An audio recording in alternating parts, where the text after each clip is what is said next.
Hello everyone. In this video I'm going to be speaking about gender roles and specifically the insecurities or stresses people may feel or experience related to those gender roles and how that affects their psychological and physical health. To start out, we're going to explore sort of the basis of this idea of gender roles, looking initially at the biological level. As human beings, we do have a physical self, so our physical body carries the information or programming of the species. Humans are a mammalian species, or mammals, and there are certain common themes or characteristics that you would find among mammals in terms of the genders and the roles that they're playing in perpetuating the species. So looking first at the feminine role, the female is there to carry and bear the child. So the woman has a womb. She's nurturing that fetus until it's physically born into the world. And then once it's born, she's also continuing to nurture and guide that child for a pretty long period of time. With human beings, depending on the culture, we may perceive that the child remains a child for many years. It could be 13 years, it could be 16 years, it could be 18 years. So we have this concept or understanding that that child needs nurturing and guiding for a pretty long period of time after birth. It's not born ready to function independently. So the woman is nurturing that child. Initially, with most mammals, the mother is nursing the child. The child's getting its sustenance from the breasts of the mother. So that's an important role that's occurring biologically.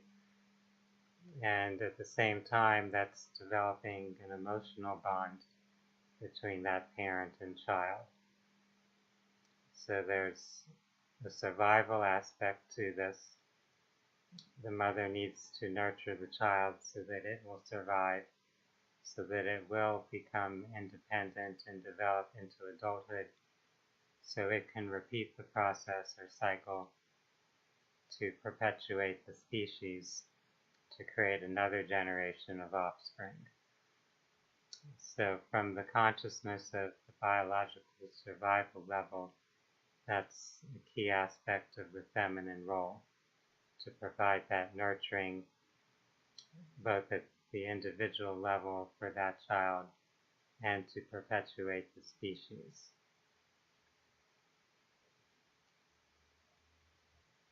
In order for the female to carry out this particular role, it's essential to mate with a male to create that bond, to procreate in that way.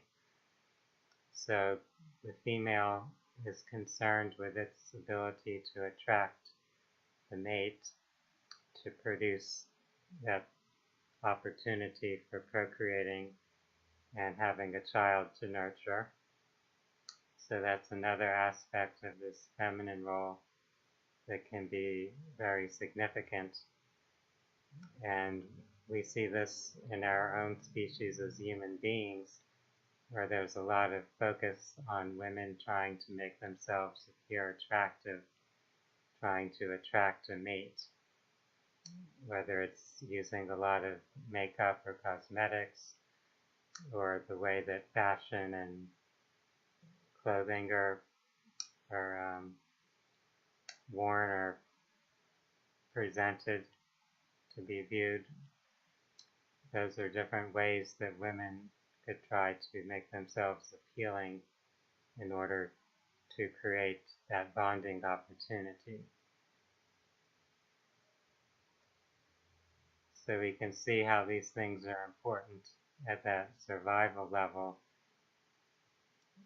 important for the species to perpetuate itself.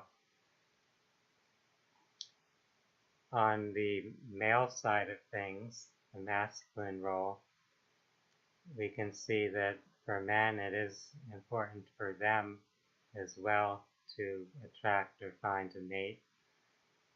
And so men have their way of making themselves seem important or desirable. And often that's more focused on showing their power. So men often will spend a lot of time working out, going to the gym, developing their physique, their musculature.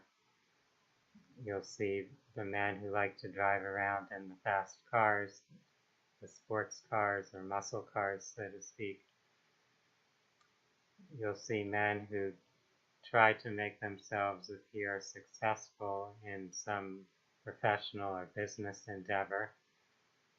Whether they truly are or not, they'll try to create that image.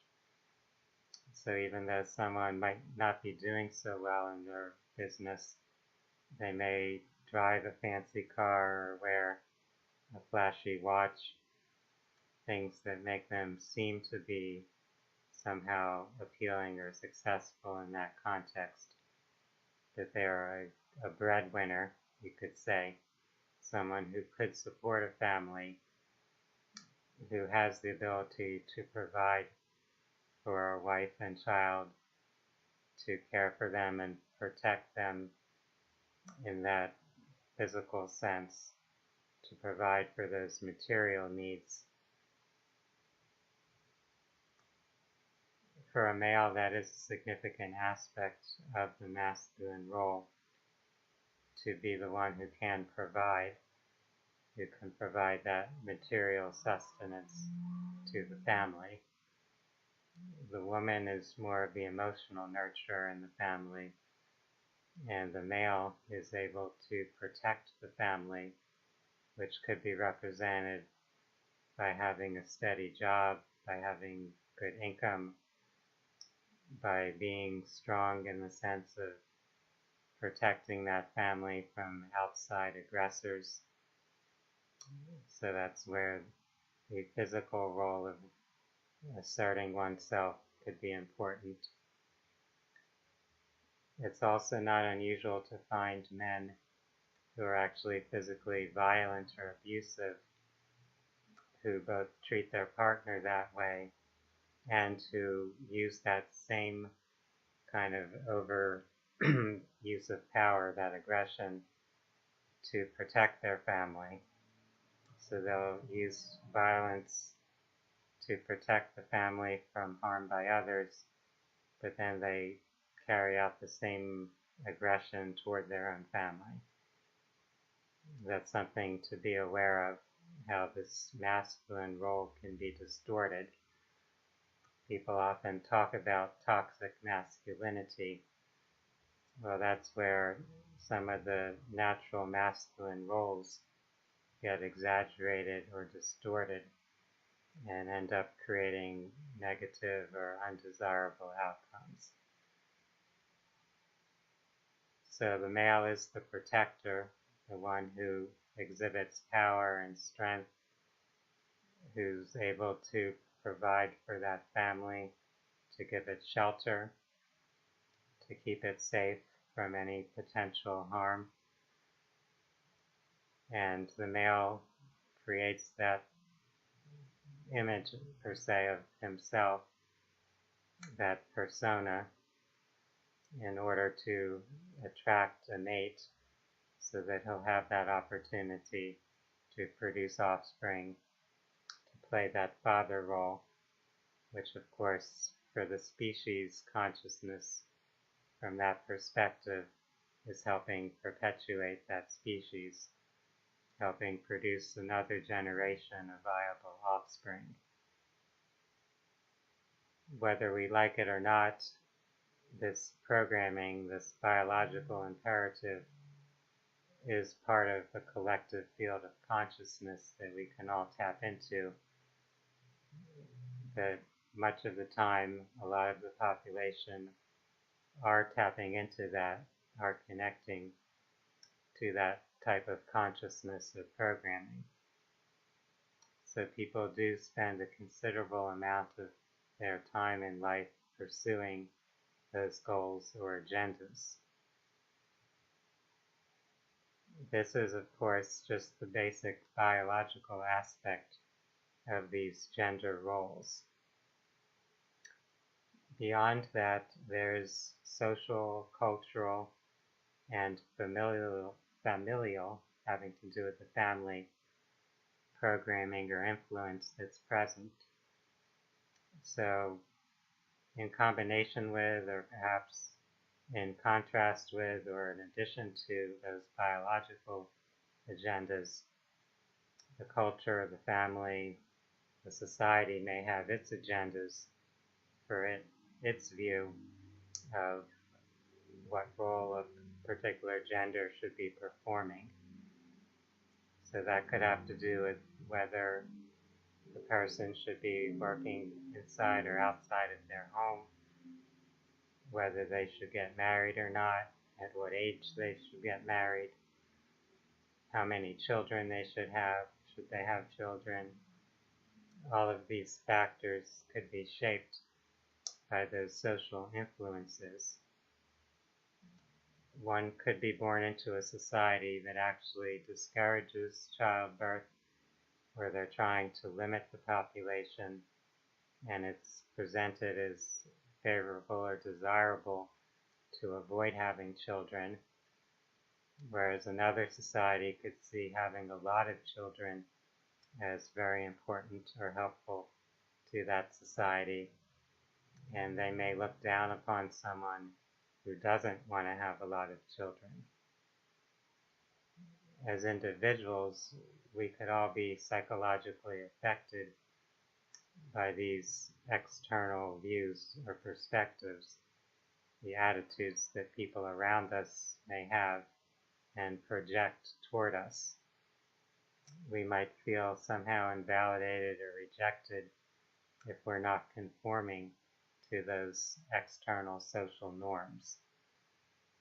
So this could have a significant impact upon our psychological well-being, and our psychological state or well-being can have an impact upon our physical health, since our physical body, our physical organs and systems and functions of the body, in a metaphorical or archetypal sense, reflect patterns in the consciousness.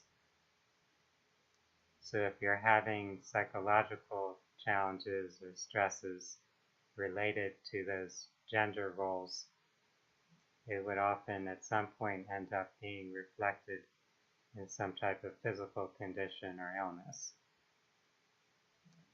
With men, this would often be in the reproductive area. Prostate issues are common. There could also be heart issues or muscle issues, things that have to do with that person's sense of power or strength. For women, it's also common to have reproductive issues, and with women, you have multiple organs there that are part of that reproductive system, since the woman is designed to give birth to a child. So you've got the uterus, you've got the vaginal area, the ovaries, so all these different parts of that system of sexual reproduction could be affected. And with women, there's a significant role for the breasts. So breast health is a big issue in our society. Many women have conditions where the breasts are affected. And again, the breasts would have to do with that nurturing role.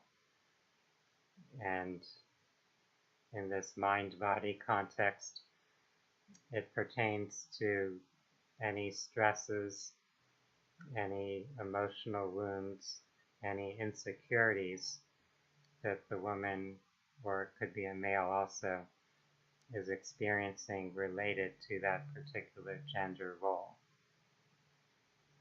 Keep in mind that this is all, in a way, very individual and very subjective. So each person has their own self-concept, their own thoughts, feelings, emotions, and beliefs pertaining to how they see these roles and their particular path in life.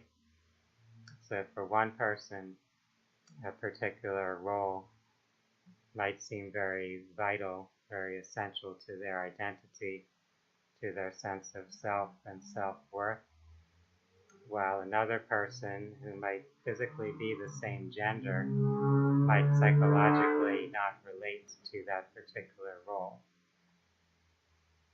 So we can't overgeneralize things and try to put everyone in the same mold, in the same construct. We need to really understand each person as an individual and how these particular paradigms, these gender roles, may or may not relate to them. In our current era of society, many people are looking at themselves or thinking of themselves in a more androgynous way, where they don't think of themselves or feel as confined to play out the traditional type of gender role. So they may not be affected in the same way by a situation as it would affect someone who identifies or resonates more with the traditional roles. Also, there are people nowadays who are actually identifying so much with these more modern androgynous types of concepts that they're actually starting to look down upon people who relate more to the traditional roles. In other words, there are some situations where the societal pressures are in a sense reversed. There are some extremes of feminism where women are so determined to have this sense of equality, to be equal with men in the external workplace, that they want women overall to want those roles. And if there are women who feel that they want to stick more to a traditional role, they may feel that they're being criticized or ostracized for wanting to do that. So things can go in both directions here, depending on each particular situation, each unique case or circumstance. Different societies have different views or norms, and different individual people have their particular views or concepts about their path in life, about their role.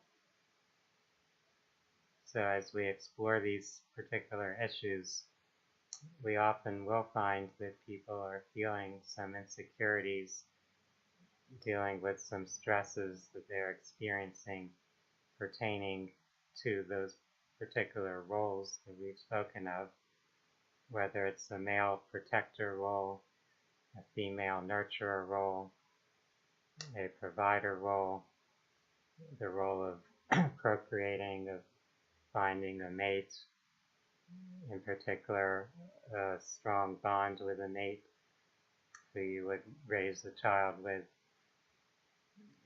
When people have these expectations and things don't play out the way they had hoped, there's often some emotional distress involved, some feeling of inadequacy or insecurity, some sense of failure or lack of self-worth, perhaps. We can look at each person and explore with them individually what they're feeling, what they're experiencing, what are their subconscious reactions to what they are experiencing in life. For those of you on a path of self-healing, I would encourage you to reflect upon your own issues, your own thoughts, feelings, and attitudes about these gender roles that we've discussed, considering that there isn't a right or wrong about this. It's not that you have an incorrect belief about something. It's that these are having a very real or significant effect upon your health and well-being, and there may be some things to reprocess or resolve if you want to feel more healthy, if you want to be more in harmony with yourself and your own unique path in life. Part of the healing process is finding greater self-love, greater self-acceptance, greater harmony with life itself, since ultimately we don't control the totality of life. We can only work on mastering ourself, our own thoughts, feelings, and behaviors, how we are choosing to identify ourselves and live our life. And if we can bring that more into harmony with a universal consciousness, with an infinite intelligence, an infinite energy source, then we will find more harmony within ourselves. I hope that this particular discussion has given each of you some things to think about, to consider, some ideas perhaps to help yourself in your healing process, or if you're working with other people in the healing arts, to help guide and assist them to go further in their healing process. For now, I would like to invite each of you to view more of my YouTube videos. You can also visit my website, phinsights.com. That's phinsights.com. You can find additional holistic health and spirituality resources there. You can also find some information about the services I provide. For now, I want to wish each of you a wonderful day. Namaste.